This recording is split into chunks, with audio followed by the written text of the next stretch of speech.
Hello everyone, welcome back to the TJOmega channel for day 1046 of our daily content grind. A very quick announcement here at the start. If you're watching this the day I post it, then I will let you know I'm making a special appearance on a friend's Twitch channel. You'll find it under Captain Fluffs. I'll leave you a link in the description below. He wants to know Transformers lore, so I am going to lore dump on his channel live at 6 p.m. Eastern if you want to come hang out, or if you're watching this video a little bit later, you can catch the VOD instead. Either way, should be a good time. So, we're up to 2003, and this is the year where things start getting difficult. Previous years are difficult because I barely had 10 good toys to talk about. This time it is difficult because I have so many to talk about. Armada did amazing things for the brand, and suddenly there was demand in every direction for more Transformers. Retailers wanted more, so Hasbro created Universe, dedicated to repaints. They wanted to have Transformers for little kids, so Playskool GoBots became a thing. They wanted to have a collector's line, so Alternators happened. And Alternators was Binaltech in Japan because Takara was not slouching either. We got smallest transforming Transformers and a more recurring and more common reissue line. Rather than sporadic releases, a consistent flow of G1 toys back on the shelves. It was absolutely insane. So now I have a ton of different lines to compare at the same time, and bang for your buck. The core of my judgment for these lists is more important than ever. Also, we have to start paying attention to release dates better.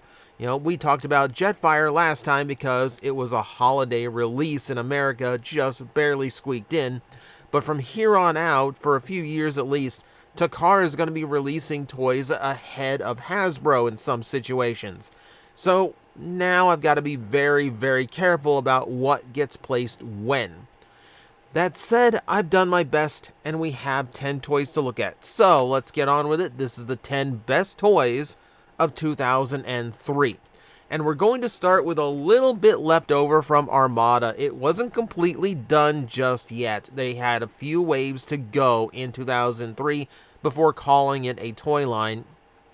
And the one that impressed everybody when it first dropped was Hoist.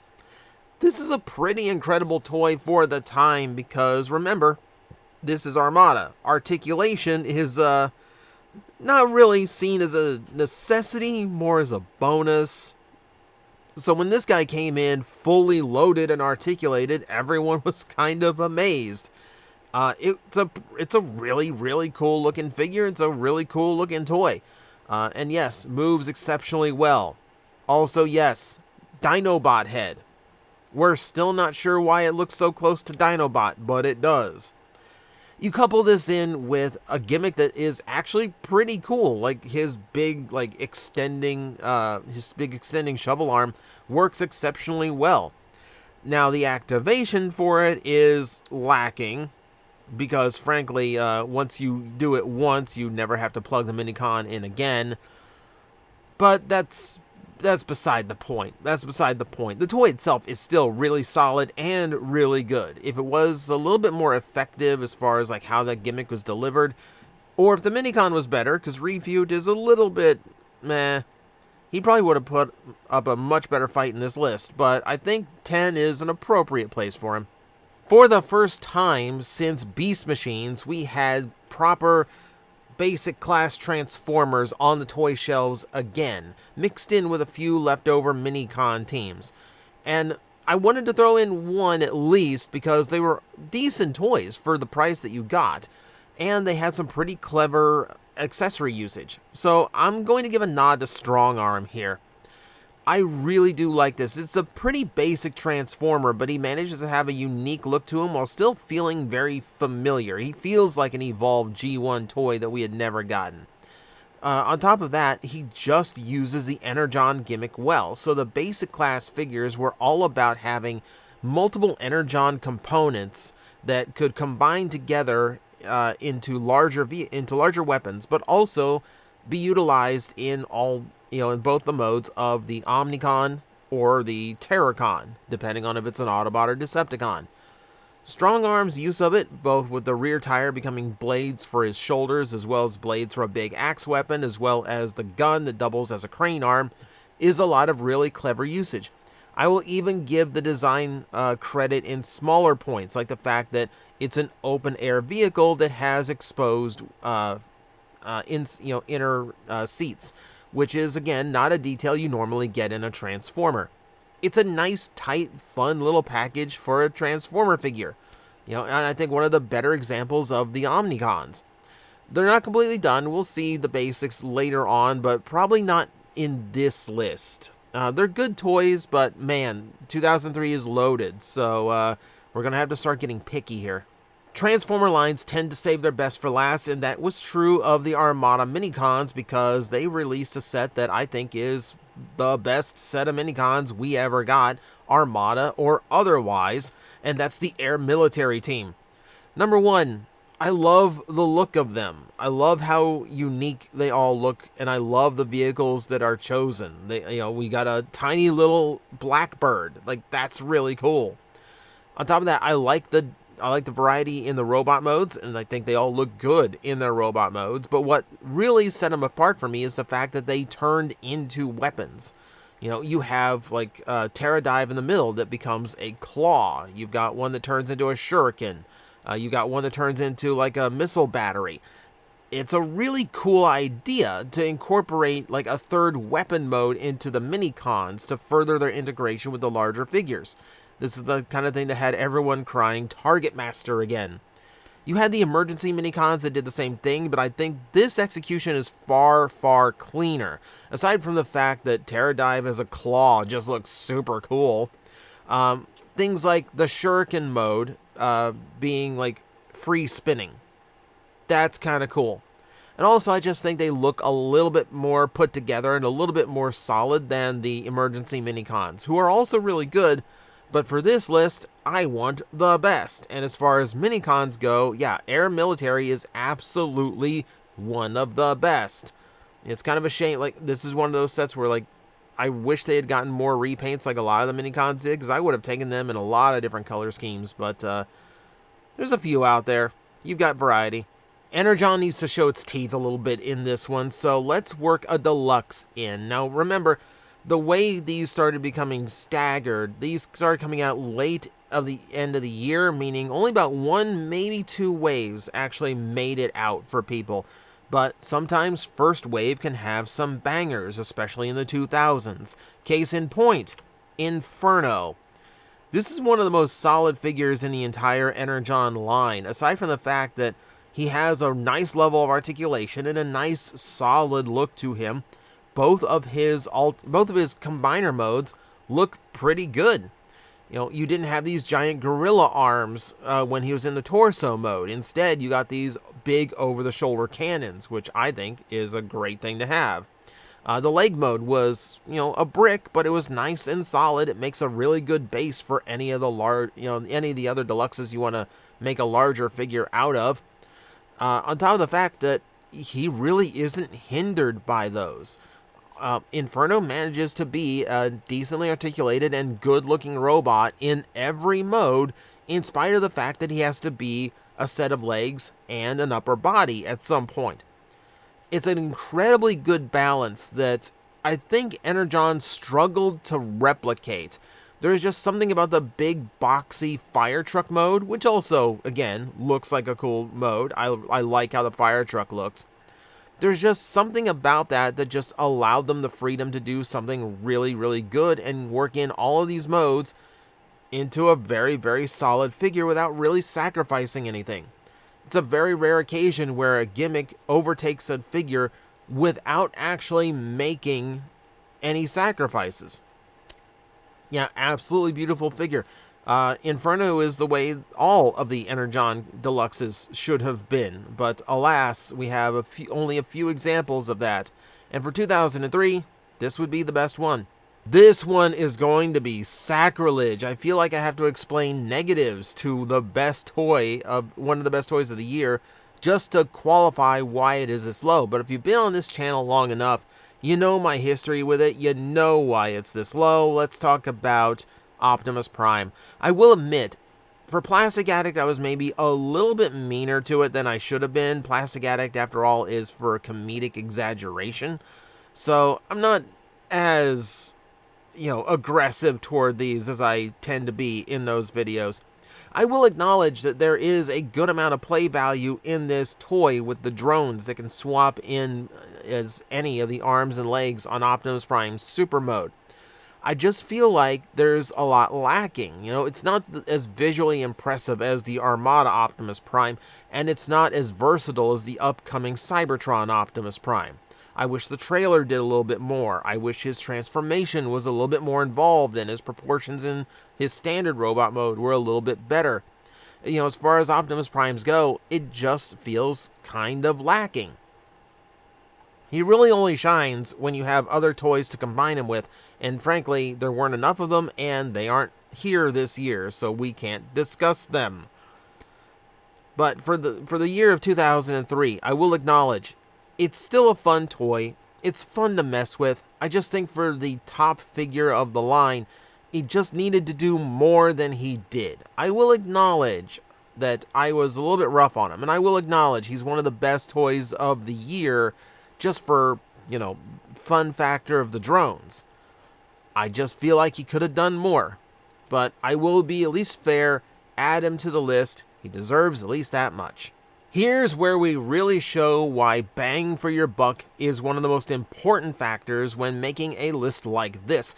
Because, yeah, a deluxe toy can overshadow a big $40 leader class toy if it is done effectively. And oh my god, Starscream is done so effectively. So you have elements of Armada Starscream in this figure, which keeps the trilogy thing kind of, intact. And then you incorporate some of the more classic G1 stylings to him, like the big shoulder pylons. But then you incorporate this completely new aesthetic that has not been duplicated since. This asymmetry, because Starscream in this show is kind of this half-dead ghost. So you have translucent wings, you have circuitry damage on the shoulder and the wing. You tell a story with the toy and create this really unique, one-of-a-kind aesthetic that they really have not capitalized on since. And it just comes across so well. The toy is highly articulated. The weapons that have the ability to combine is a great touch. You've got hidden missile launchers. It's just an all-around fantastic figure. You might cry out, but it's a remold. It's a remold of the G2 Smoke Jumper. Or Smoke Screen, rather. No, it is not. It's using the same transformation scheme, but it is 100% a brand new toy. This is the first toy that actually caused that debate. The first time they'd ever done that. And yeah, it caused a lot of confusion for years. People still swear it's a retool. It's not. It absolutely is not. It's one of the best figures of 2003 and puts some respect on Energon Starscream's name. The only thing better is when he comes out later on with all solid plastic and I don't have to worry about his fragility anymore. But if yours is still intact, which I know a lot of them are, it's still a really, really good figure. And a really, really cool take on Starscream. Remember when I said we have to really pay attention to release dates in Japan now? Yeah, because I thought there was a figure we were going to talk about on this list, but then I realized, oh wait, it's a 2004 toy. Not in Japan when it came out on Christmas Day. We can talk about Scorponok. And it's fine, because as Megazarak, the Japanese version, I actually like the color schemes better. It's a lot more subdued and a little bit more focused. The Energon toy feels like it wanted to throw every color at the same time, and it feels like it didn't know what it wanted to do. Whereas this one pays homage to the original green hues of the original Scorponok while still doing his own thing. It's a big, buff, meaty toy. As simple as most Energon toys are, but does it very effectively. I mean, the Scorpion mode that is mostly made of like cobbled together construction vehicles is a really neat aesthetic. Like, I think it's a really cool way of incorporating the Scorpion aspect of him while still looking like some type of construction or destruction vehicle. And then you throw in a jet mode. You know, this Scorponok can't turn into a city or a base of any kind. Let's make him a jet. You know what? And admittedly,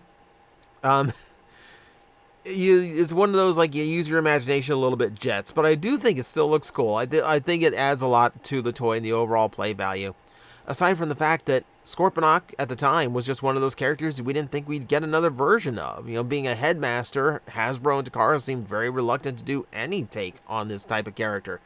Really glad to see that he got another go, and really, really glad with how this toy came out.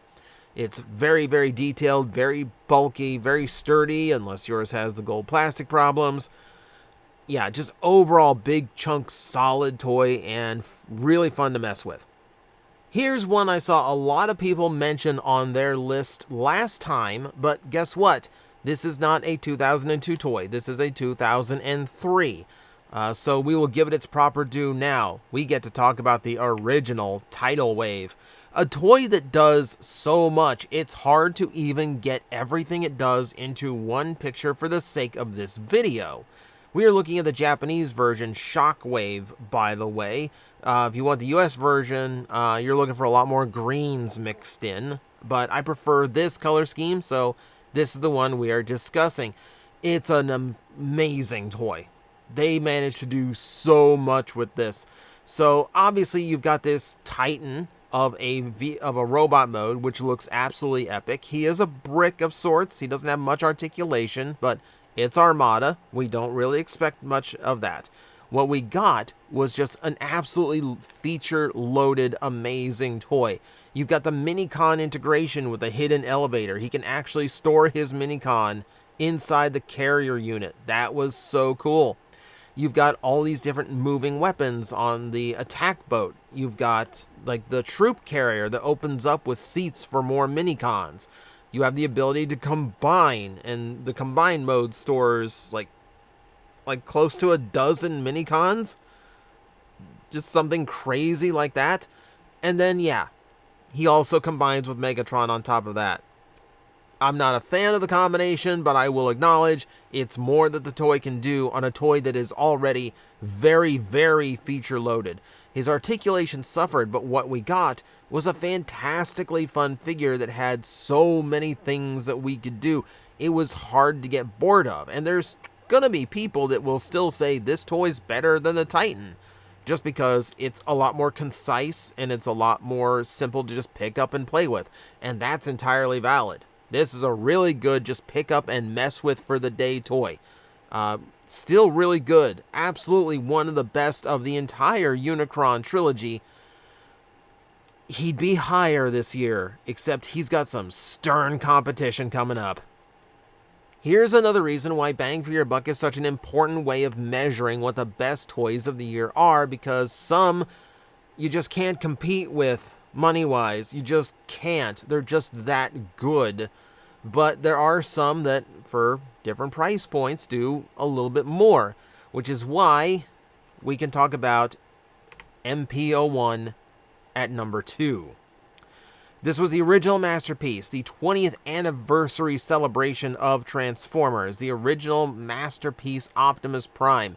At the time, we weren't sure if this was going to be a long-running thing or if this was just a one-off of Takara just showing how much further the engineering has come, and they did an amazing job with this toy. Yeah, it's a huge mass of die-cast and plastic. Very, very large figure. Very, very feature-loaded. Lots of little things, like the full Matrix annex in the chest with the light-up gimmick.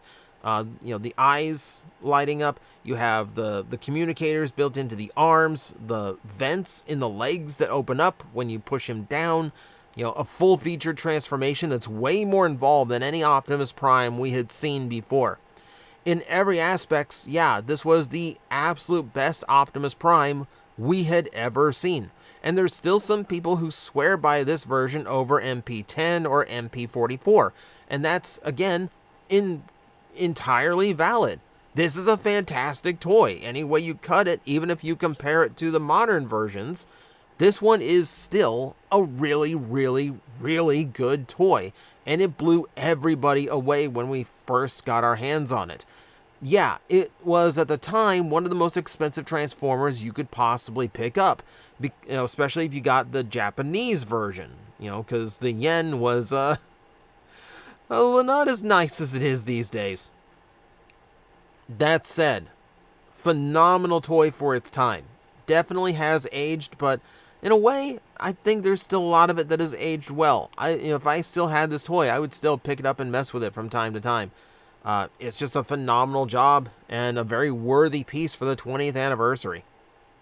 But one thing that can actually top of the line engineering and a huge budget is 16 years of anticipation.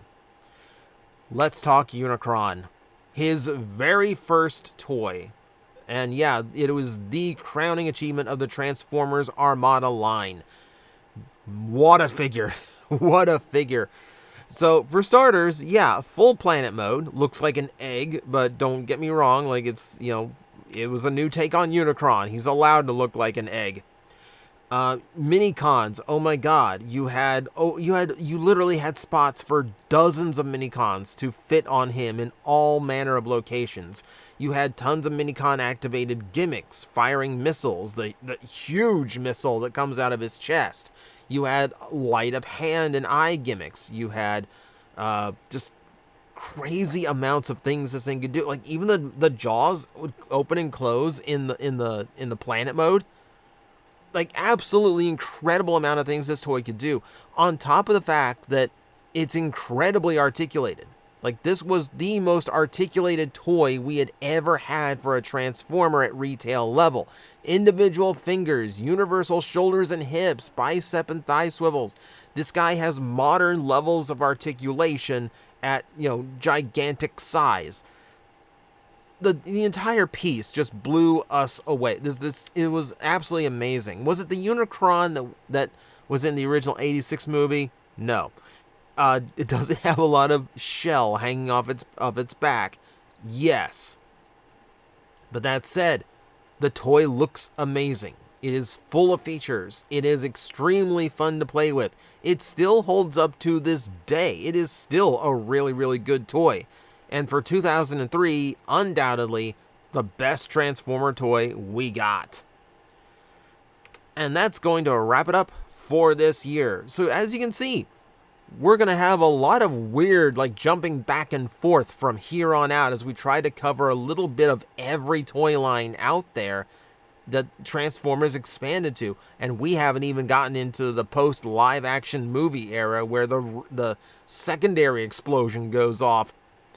So, that's the list. I feel like from here on out, these are going to be extremely discussable. And everyone's going to have their own take on what the top 10 are. Feel free to leave them in the comments below. And as always, I will see you next time.